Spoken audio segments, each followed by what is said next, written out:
आज हमारे पास जो मामला है वो मेरे सबसे पसंदीदा संवैधानिक मामलों में से एक है। अच्छा। ये किसी थ्रिलर कहानी से कम नहीं है।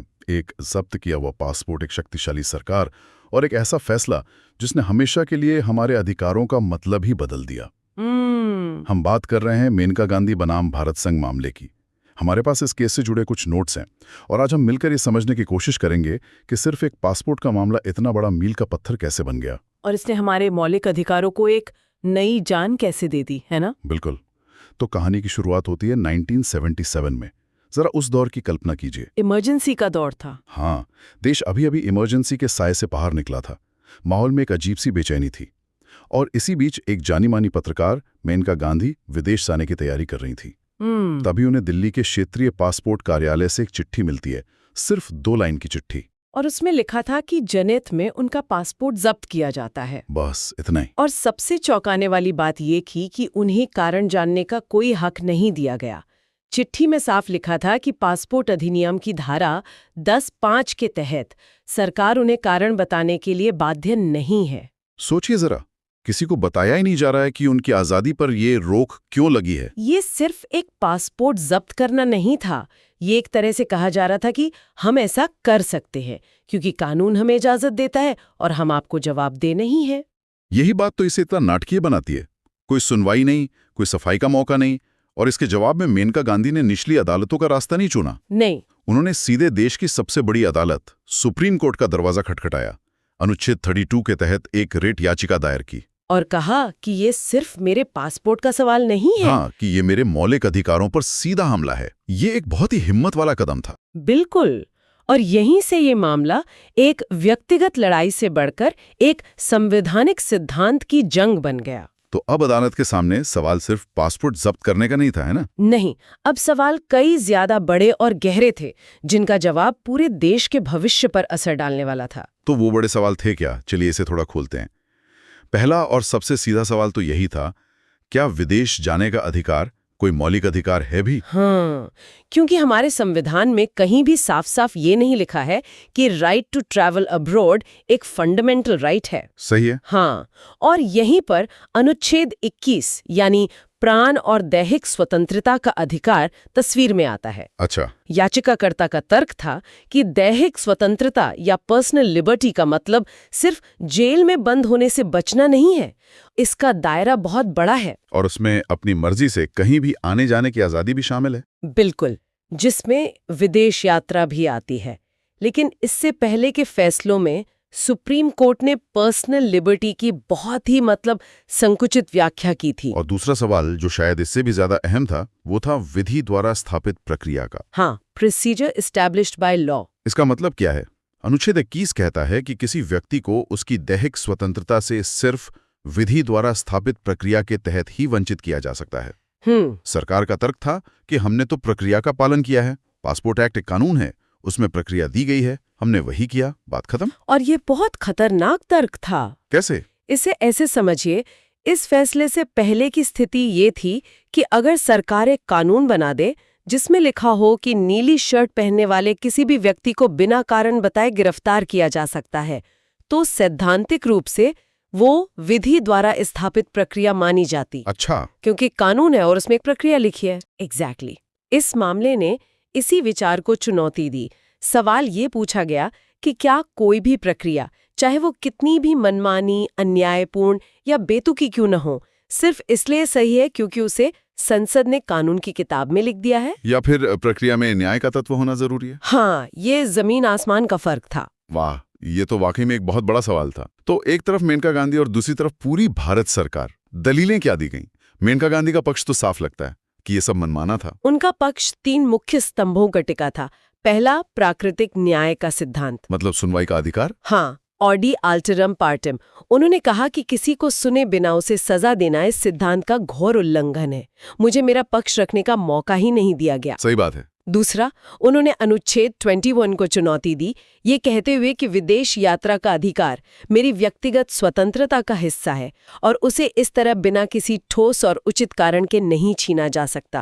और तीसरा, जो सबसे क्रांतिकारी तर्क था, उन्होंने कहा कि ये मामला सिर्फ अनुच्छेद 21 का नहीं है। अच्छा, तो और कौन से अनुच्छेद इसमें शामिल हो गए? उन्होंने इसे अनुच्छेद 14, और 19 से जोड़ा। अनुच्छेद 14 यानी समानता का अधिकार। ठीक है। उनका कहना था कि जनहित जैसा अस्पष्ट कारण देना मनमाना है और ये समानता के अधिकार के खिलाफ है। क्योंकि सरकार किसी के लिए कोई भी कारण बता सकती है और किसी के लिए कोई और। बिल्कुल।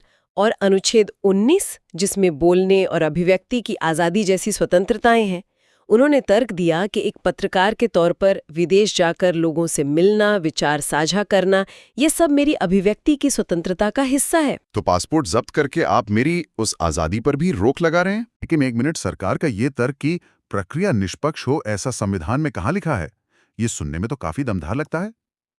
क्या ये एक लूपहोल था जिसका सरकार फायदा उठा रही थी? ये एक बहुत ही दिलचस्प संवैधानिक बहस है। दरअसल जब संविधान बन रहा था तो इस पर बहुत चर्चा हुई थी। अमेरिकी संविधान में ड्यू प्रोसेस ऑफ लॉ का क्लॉज है, जिसका मतलब है कि कानून और प्रक्रिया दोनों को निष्पक्ष होना चाहिए। सही।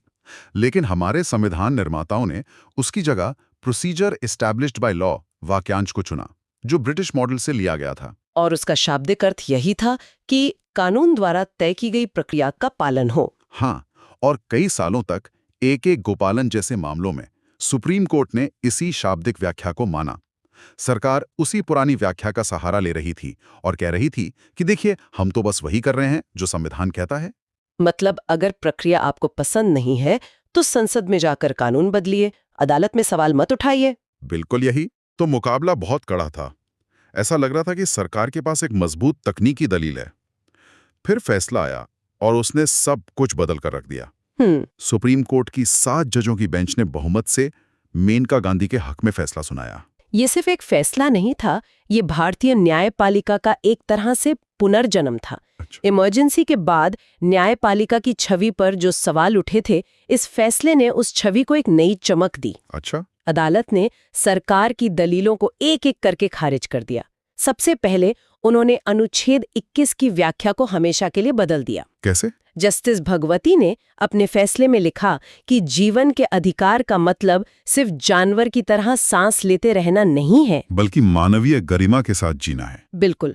और इस गरिमापूर्ण जीवन में वो सारी चीजें शामिल हैं जो जीवन को सार्थक बनाती हैं, जिसमें विदेश यात्रा का अधिकार भी एक जरूरी पहलू है। पहला बड़ा बदलाव ये हुआ कि अनुच्छेद 21 का दायरा, जो पहले सिर्फ शरीर की सुरक्षा तक सीमित था, अब मानवीय गरिमा तक फैल गया। लेकिन उस प्रक्रिया वाली बात का क्या हुआ? वहीं तो असली क्रांति हुई। अदालत ने कहा कि विधि द्वारा स्थापित प्रक्रिया का मतलब कोई भी मनमानी, दमनकारी या अन्यायपूर्ण प्रक्रिया नहीं हो सकती। तो प्रक्रिया को न्यायपूर्ण, निष्पक्ष और उचित होना ही होगा। हाँ, जस्ट, फेयर एंड रीजनेबल। भले ही हमारे संविधान में ड्यू प्रोसेस ऑफ लॉ शब्द ना लिखे हों, लेकिन अनुच्छेद 21 की आत्मा में यही सिद्धांत छिपा है। तो वो जो नीली शर्ट वाला उदाहरण था, अब वो नहीं चलेगा? नहीं, अब ऐसा नहीं चलेगा। अदालत ने कहा कि प्राकृतिक न्याय के सिद्धांत, जैसे कि सुनवाई का मौका देना, ये हर प्रक्रिया का एक अभिन्न अंग है। प्रक्रिया सिर्फ कागज पर सही नहीं होनी चाहिए, उसे इंसाफ की कसौटी पर भी खरा उतरना होगा। वाह! तो ये सोचना कि 1978 से पहले सरकार के पास सैद्धांतिक रूप से कितनी ज्यादा ताकत थी, ये थोड़ा डरावना भी लगता है। सही बात है। और इसी फैसले से स्वर्ण त्रिभुज या गोल्डन ट्रायंगल का सिद्धांत निकला, जिसके बारे में हम अक्सर सुनते हैं। ये क्या था? बिल्कुल, ये इस फैसले का सबसे खूबसूरत और दूरगामी हिस्सा था। अदालत ने मेनका गांधी के उस तर्क को स्वीकार कर लिया कि मौलिक अधिकार अलग-अलग टापू नहीं हैं। वो एक दूसरे से जुड़े हुए हैं। हाँ, उन्होंने कहा कि अनुच्छेद 14, 19 और 21 मिलकर मौलिक अधिकारों का स्वर्ण त्रिभुज बनाते हैं। इसे एक तिपाई की तरह समझिए, है ना? बिल्कुल सही। अनुच्छेद 14 यानी बराबरी का हक, उसकी एक टांग है। अनुच्छेद 19 यानी अलग-अलग आज़ादियां, दूसरी टांग है। और अनुच्छेद 21 जीने का हक, वो तीसरी टांग है। और अगर आप एक भी टांग हटा देंगे तो पूरी तिपाई गिर जाएगी। एग्जैक्टली। मतलब अब सरकार अगर कोई ऐसा कानून बनाती है जो किसी की व्यक्तिगत स्वतंत्रता पर रोक लगाता है, तो उसे सिर्फ एक नहीं बल्कि 3 कसौटियों पर खरा उतरना होगा। एकदम सही। अब उस कानून को ये साबित करना होगा, एक, कि वो प्रक्रिया अनुच्छेद 21 के तहत न्यायपूर्ण, निष्पक्ष और उचित है। ठीक है। 2, कि वो कानून अनुच्छेद 14 का उल्लंघन नहीं करता, यानी वो मनमाना या भेदभावपूर्ण नहीं है। और तीसरा? और 3, जबकि वो कानून अनुच्छेद 19 में दी गई स्वतंत्रताओं पर कोई अनुचित पाबंदी नहीं लगाता। तो इन तीनों ने मिलकर एक तरह का सुरक्षा कवच बना दिया। बिल्कुल, एक ऐसा सुरक्षा कवच जिसे भेदना सरकार के लिए बहुत मुश्किल हो गया। इसने राज्य की शक्ति और व्यक्ति के अधिकार के बीच के संतुलन को पूरी तरह से व्यक्ति के पक्ष में झुका दिया। तो अगर हम इस सब को समेटें तो एक पासपोर्ट जब्त होने से शुरू हुआ मामला असल में हमारे संविधान की आत्मा को फिर से परिभाषित कर गया। इसने ये पक्का कर दिया कि हमारे अधिकार सिर्फ कागज पर लिखे खोखले वादे नहीं हैं, बल्कि वो जिंदा और मजबूत गारंटियां हैं। और इसी फैसले के बाद ही हमने देखा कि गरिमा के साथ जीने के अधिकार में स्वच्छ पर्यावरण का अधिकार, आजीविका का अधिकार और हाल ही में निजता का अधिकार जैसे कई अधिकार शामिल होते गए। तो इस एक फैसले ने भविष्य के अनगिनत फैसलों के लिए दरवाजे खोल दिए। संक्षेप में करीम को मेनका गांधी मामले ने अनुच्छेद 21 को संविधान के सबसे महत्वपूर्ण प्रावधानों में से एक बना दिया। इसने कानून के शासन को एक अच्छे कानून के शासन में बदल दिया। मतलब सिर्फ कानून का राज नहीं, बल्कि कैसे कानून का राज जो न्यायपूर्ण और नैतिक भी हो। ये भारतीय लोकतंत्र और हर एक नागरिक के अधिकारों के लिए एक ऐतिहासिक जीत थी। इसमें हमारे अधिकारों की ढाल को वाकई में बहुत मजबूत बना दिया। लेकिन यहाँ एक सवाल मेरे मन में आता है जो शायद हमारे सुनने वालों के लिए भी सोचने वाला हो। पूछिए। इस मामले ने 1978 में स्थापित किया कि स्वतंत्रता को छीनने वाली कोई भी प्रक्रिया निष्पक्ष, न्यायपूर्ण और उचित होनी चाहिए। आज हम 21वीं सदी में हैं। हमारे पास आर्टिफिशियल इंटेलिजेंस है, फेशियल रिकग्निशन है, बड़े पैमाने पर डेटा सर्विलेंस है। सही बात है। राज्य के पास नागरिकों की जिंदगी में दखल देने के ऐसे तरीके हैं जिनकी उस जमाने में कल्पना भी नहीं की जा सकती थी। बिल्कुल। तो आज के इस डिजिटल दौर में हम निष्पक्ष, न्यायपूर्ण और उचित प्रक्रिया की परिभाषा को कैसे देखते हैं? जब एक एल्गोरिदम किसी की जिंदगी के बारे में फैसले ले सकता है तो उसमें सुनवाई का अधिकार क्या मायने रखता है? ये एक ऐसा सवाल है जिसका जवाब हमें मिलकर ढूंढना होगा।